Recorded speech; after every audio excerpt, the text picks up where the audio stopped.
जी, आपका राजनीति में आने का मुख्य उद्देश्य क्या था और आप राजनीति में क्यों आए? देखिए, ऐसा है कि मैं वास्तव में राष्ट्रीय स्वयंसेवक संघ का संयोजक हूँ और मैं संगठन के लिए काम करता रहा हूँ। सन 1985 में मैं नवाबगंज आया। उसके बाद से संघ का बराबर काम कर रहा था।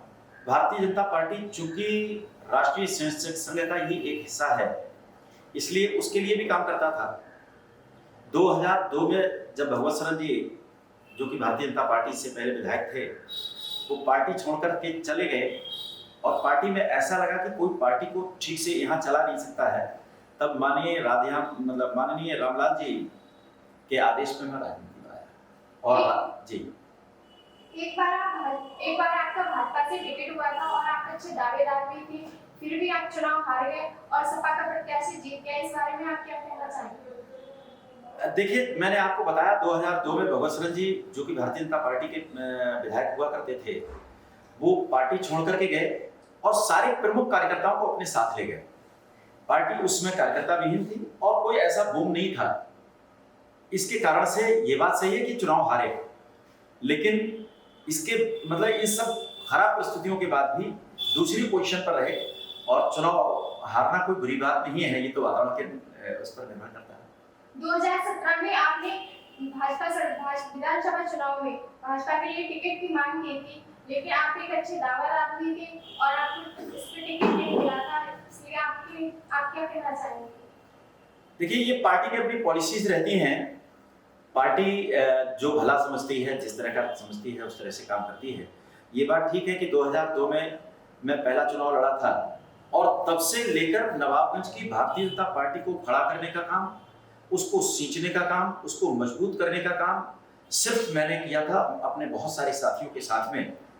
और पार्टी ने जो अच्छा समझा, उसकी कुछ बाध्यताएं होती हैं, पार्टी की भी मजबूरी होती है, उसके तहत उन्होंने मुझे टिकट ना दे करके एक बाहर से आए हुए व्यक्ति को टिकट दिया था। जैसा पार्टी का निर्णय रहा, कोई दिक्कत नहीं। आपके लिए पार्टी ने बागी मानकर पार्टी से बाहर निकाला, इसका क्या कारण है? बात ठीक है कि मैंने पिछले चुनाव में अपने पार्टी के प्रत्याशी को चुनाव नहीं लड़ाया था और इसके कारण से पार्टी ने पार्टी से निष्कासित किया, लेकिन अब पार्टी के सारे लोग या उन्हीं के निर्देशों पर मैं फिर पार्टी के लिए काम कर रहा हूं और उन्हीं के आदेशों पर फिर पार्टी के लिए काम करते हुए आगे बढ़ रहा हूं। निश्चित रूप से 2022 का चुनाव लड़ूंगा। इस समय भी आप भाजपा में हैं, पार्टी अगर इस बार आपके लिए टिकट दे तो आप लड़ना चाहेंगे? बिल्कुल 100%।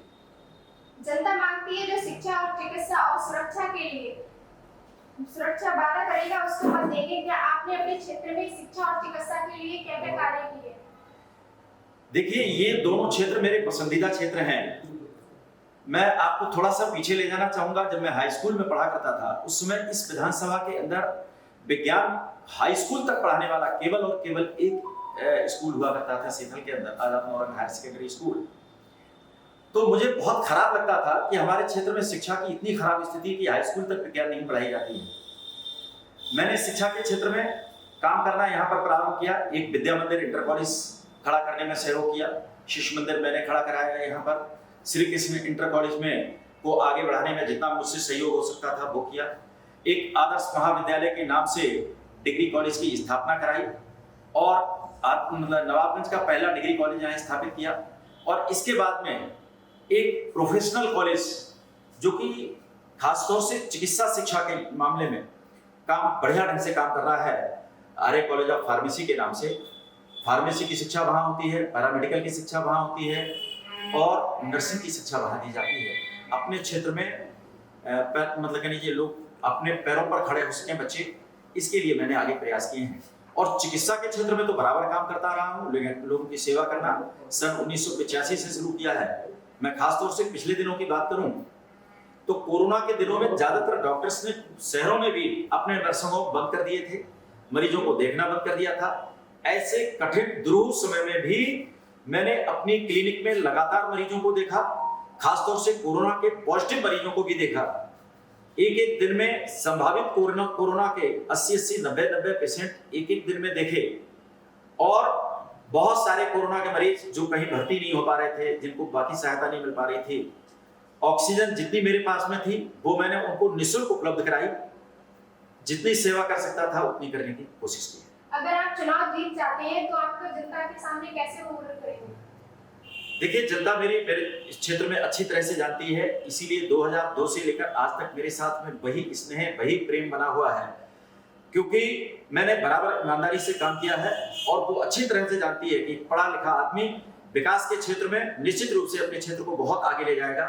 शिक्षा और चिकित्सा मेरी प्राथमिकता रहेगी, लेकिन कहीं भी इंफ्रास्ट्रक्चर मजबूत हो, इसके लिए सड़कें बढ़िया होना चाहिए, स्कूल उस क्षेत्र में अच्छा होना चाहिए, आवागमन के साधन बढ़िया होना चाहिए, बिजली की अच्छी व्यवस्था होना चाहिए।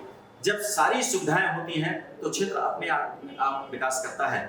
मेरा इसी तरह का प्रयास रहेगा।